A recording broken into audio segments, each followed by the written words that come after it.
السلام علیکم جی، بسم اللہ الرحمن الرحیم۔ سب سے پہلے تو thank you so much for showing up. آپ لوگ آئے یہاں پہ، میں بھی حسن بھائی آپ کے بہت مشکور ہیں۔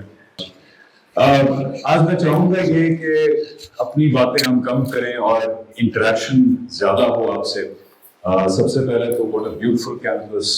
آئی also want to thank Islamic society, یہاں پہ جتنے منتظمین ہیں، thank you so very much. دیکھیں، کنورسنگ اسلام آپ لوگوں میں سے جس نے بھی دیکھا ہے، وہ ایک سلسلہ ہے کہ ایک عام انسان کی حیثیت سے، جو ہم تقریباً سب ہیں، ہم میں سے زیادہ تر لوگ اسکالرز نہیں ہیں، شاید اسکالرز بننا بھی نہیں چاہتے، عام مسلمان ہیں اور لیکن شعوری مسلمان۔ یہ اللہ تعالیٰ نے اس دور میں بڑا اہتمام کیا ہے۔ یہ انٹرنیٹ کا دور ہے، یہ یوٹیوب کا دور ہے، فری فلو آف انفارمیشن کا دور ہے۔ تو آئی تھنک کہ وہ جنریشن ہم سے پچھلے والی تک تو ٹھیک تھی، جس کو جو ماں باپ بتاتے تھے وہ مان لیتی تھی، لیکن اب جو ہے فری فلو آف انفارمیشن کی وجہ سے میرے پام آف دا ہینڈ پہ سارے نقطۂ نظر دنیا کے میں سن سکتا ہوں ایٹ ول۔ یہ اللہ کا بڑا احسان ہے۔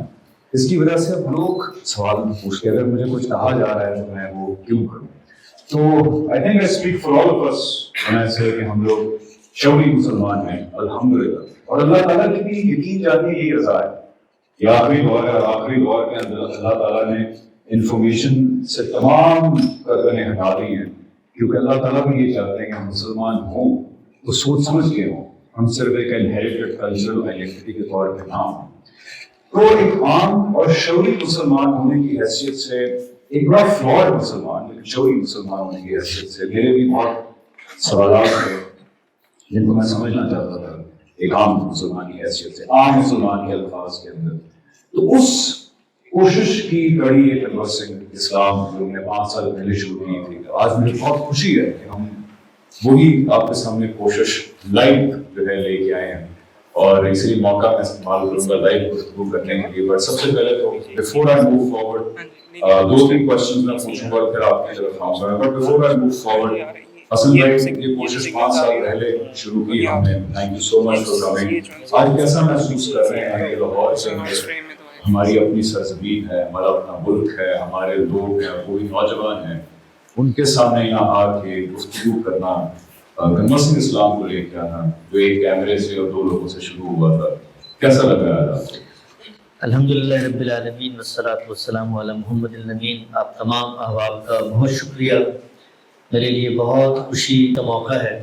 اچھی بات ہے کہ میرے لیے زندگی کے چند ان مومنٹس میں سے ہیں۔ اس ہال کے اندر شاید بہت سارے پروگرامز ہوتے ہوں گے، بہت سارے اسپیکرز بھی آتے ہوں گے، بٹ ہم لوگ جنہوں نے ایک پس منظر میں دین کے مطالعے کا آغاز کیا، اور ہم لوگ اپنا ایک بہت مختلف ہارڈ کور بیک گراؤنڈ رکھتے تھے ریلیجن کو سمجھنے کا، اس میں ایک بڑا لمبا سفر گزرا ہے جس میں ہم ایوالو ہو کے یہاں تک پہنچے ہیں، اور اسی دھرتی، اسی ملت، اسی مٹی سے اٹھ کر، اسی زبان اور یہیں کے علماء سے ہم نے یہ سب کچھ سیکھا تھا۔ اور آج میرے لیے بڑی خوشی کا موقع ہے کہ میں دوبارہ اپنے لوگوں میں، اپنی قوم کے نوجوانوں میں آ کر براہ راست بیٹھا ہوں، اور میری کوشش ہوگی کہ ہم لوگ دین کے کوئی عالم نہیں ہیں، ہم لوگ کوئی مذہب کو اس طرح سے ریپرزینٹ نہیں کرتے، وی آر ٹروتھ سیکرز، ہم لوگ تلاش حق کی جستجو کے متلاشی ہیں، مسافر ہیں۔ جو بات ہمیں سمجھ میں آتی ہے علم اور عقل کی بنیاد پہ اس کو لوگوں تک پہنچانا اپنی دینی ملی ذمہ داری سمجھتے ہیں، اور آج بھی اسی نیت کے ساتھ اس ہال میں آئے ہیں کہ آپ لوگ ممکن ہے کوئی ہم سے سوال پوچھیں، تنقید کریں، کوئی اعتراض کریں، تو جو کچھ ہم نے سیکھا سمجھا ہوا ہے یہاں سے اٹھ کے جب ہم جائیں تو اس کو ریویو، ریوزٹ، ری لرن اور دوبارہ سے کرٹیکلی انالائز کرنے کی کوشش کریں۔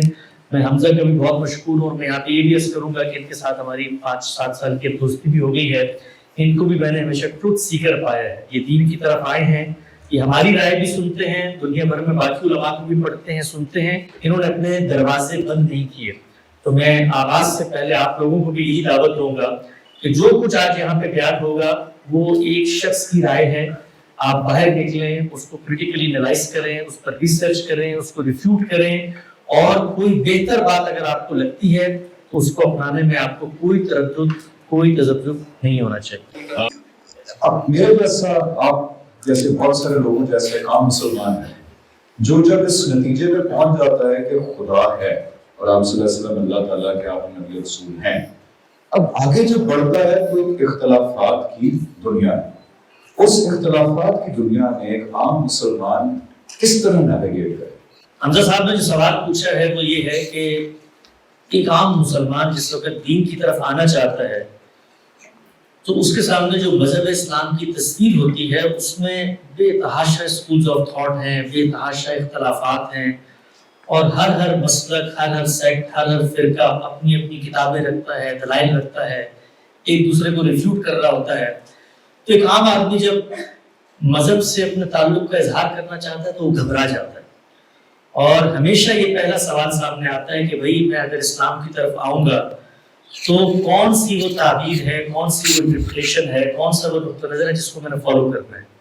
اور یہ جو مولوی حضرات کے، علماء کے آپس میں اتنے سارے اختلافات ہیں، ان اختلافات کو نہ صرف یہ کہ سلجھانے کا میرے پاس کوئی وقت نہیں ہے، بلکہ سلجھانے کے لیے جو ٹولز چاہیے ہیں وہ بھی میرے پاس نہیں، اور جس کے پاس بھی جاؤ وہ ایک شخص دوسرے کے بارے میں ایک دلائل کا انبار کیے بیٹھا ہے، دوسرے کے پاس جاؤ تو پہلے اس سب میں ایک مسلمان کیسے اپنے دین کے ساتھ، اپنے مذہب کے ساتھ ایک کانشیس ریلیشن شپ قائم کر سکتا ہے؟ میرا خیال یہ کہ بڑا اہم سوال ہے، اور اس وقت آپ کو ہمارے معاشرے میں جو مذہب سے ایک طرح کا تنفر، بیزاری اور دوری نظر آتی ہے، اس کے پس منظر میں بھی یہی سوچ کار فرمائے۔ لوگ کہتے ہیں کہ بھائی جس کو دین و دل عزیز اس کی گلی میں جائے گی، یہ تو مشکل لوگوں کا کام ہے، ہم لوگ اپنی دنیا میں رہتے ہیں، جو ہوگا اس کے بعد دیکھا جائے گا۔ تو میں مختصر سے وقت میں سب سے پہلے کوشش کرتا ہوں کہ آپ لوگوں کو یہ بتا سکوں کہ دین کی جو ہدایت ہے وہ ہے کیا، اس میں اختلاف کس نوعیت کا ہوتا ہے، اور جب اختلاف ہو جاتا ہے تو اس کو سلجھانے کا کیا طریقہ ہے۔ تو آپ اگر غور و فکر کے ساتھ انشاءاللہ یہ بات سمجھیں گے تو آپ کو یہ اندازہ ہوگا کہ یہ بات جب کہی جاتی ہے تو آدمی خوف میں آ جاتا ہے، ڈر میں آ جاتا ہے، لیکن اس کا جو نتیجہ ہے وہ اتنا سہل، اتنا آسان ہے کہ ہر آدمی اس پر عمل کر کے دین اسلام کا حقیقی اور شعوری مطالعہ بھی کر سکتا ہے، اس کا طالب علم بن سکتا ہے۔ 3 مراحل میں ہم اس بات کو سمجھتے ہیں۔ پہلا مرحلہ یہ ہے کہ دین ہے کیا، دین کی ہدایت کیا ہے جس کے اندر اختلافات ہو جاتے ہیں۔ تو 3 چیزیں ہیں جن کو آپ کے سامنے رکھنا ہے۔ اللہ تعالیٰ یہ کہتے ہیں کہ میں نے جب انسان کو دنیا میں بھیجا تو بھیجنے سے پہلے اس کی فطرت میں کچھ تعلیمات ہیں جو ڈال دی، وہ خیر اور شر کا شعور ہے، وہ نیکی اور بدی کا شعور، اس کو قرآن مجید نے بیان کیا، فَأَلْهَمَهَا فُجُورَهَا وَتَقْوَاهَا۔ تم دنیا میں بھی نہیں آئے تھے، پوٹینشلی تمہارے اندر یہ شعور ہے، معروف منکر کا شعور۔ یہ پہلا ذریعہ ہے جس میں دین کی یا اللہ کی ہدایت ہم تک پہنچتی ہے، ہماری فطرت۔ اس کے بعد اس زمین پر انسان جب چیزوں کے بارے میں فیصلہ کرتا ہے تو اس میں بہت سارے ایسے معاملات ہیں جس میں وہ اختلاف کا شکار ہو جاتا ہے۔ ان کو ہمارے علم کی اصطلاح میں کہا جاتا ہے محتمل الوجوہ، وہ معاملات جن کے اندر 2 آرا ہو سکتی ہیں۔ تو اللہ تعالیٰ پہلے دن سے اس بات کا اہتمام کرتے ہیں کہ روئے زمین پر کچھ لوگوں کو اپنا فرستادہ، نمائندہ، منتخب، چنیدہ پیغمبر بنا کر، ریپرزینٹیو بنا کے بھیج دیتے ہیں، اور ان کو یہ کہتے ہیں کہ یہ انسان جن معاملات میں اختلاف کرتے ہیں ان میں ان کو قول فیصل، حرف آخر اور ایک شریعت دے دو تاکہ یہ انصاف پر قائم رہے۔ اللہ تعالیٰ یہ بتاتے ہیں کہ انسان شروع سے ایک ہی تھے، پھر اس کے بعد انہوں نے اختلافات کیے، تو پھر ہم نے کیا کیا، فَبَعَثَ اللَّهُ النَّبِيِّينَ مُبَشِّرِينَ وَمُنذِرِينَ، ہم نے پیغمبر بھیجے، وہ لوگوں کو یاد دہانی کرواتے تھے، وہی فطری شعور جو آپ کی جبلت میں موجود ہے اسی کو ریفریش کرتے تھے، اور پھر ساتھ شریعت دیتے تھے۔ پیغمبر جو دین ہمیں دیتے ہیں وہ 2 صورتوں میں دیتے ہیں۔ تو دین کا تنہا ماخذ روئے زمین پہ پیغمبر بنتا ہے، فطرت کی ہدایت پس منظر میں موجود ہے، اور پھر پیغمبر ہمیں ایک چیز دیتا ہے، قرآن، اللہ کی کتاب، اور دوسری چیز دیتا ہے وہ عملی پریکٹسز جو قرآن میں مطلوب ہیں، ان کو پیغمبر اپنے ٹریڈیشن کے ذریعے سے آگے پہنچاتا ہے۔ تمام انبیاء ایک ہی دین لے کر آئے تھے، قرآن مجید نے بتا دیا ہے کہ کوئی پیغمبر نیا دین لے کر نہیں آتا، وہ اپنی بیسکس میں، اپنے ایٹریبیوٹس میں، اپنے میرٹس میں ایک ہی دین ہے۔ شرع لکم من الدین ما وصى به نوح والذي اوحینا الیک ما وصینا به ابراہیم وموسیٰ وعیسیٰ ان اقیموا الدین ولا تتفرقوا، سب ایک دین لے کر آئے ہیں۔ یہ 3 چیزیں ہیں جس میں دین کی ہدایت بیان ہوتی ہے، فطرت، اس کے بعد اللہ کے پیغمبروں کی دی ہوئی شریعت اور کتاب، اور تیسری ان کی عملی پریکٹسز اور سنت۔ یہ بات آپ نے جان لی کہ دین یہاں پر ہوتا ہے۔ اب ہم جانتے ہیں کہ ان میں اختلافات جب ہوتے ہیں تو اس کی نوعیت کیا ہوتی ہے۔ تیسری چیز سے شروع کرتے ہیں، سنت نام ہے عملی پریکٹسز کا۔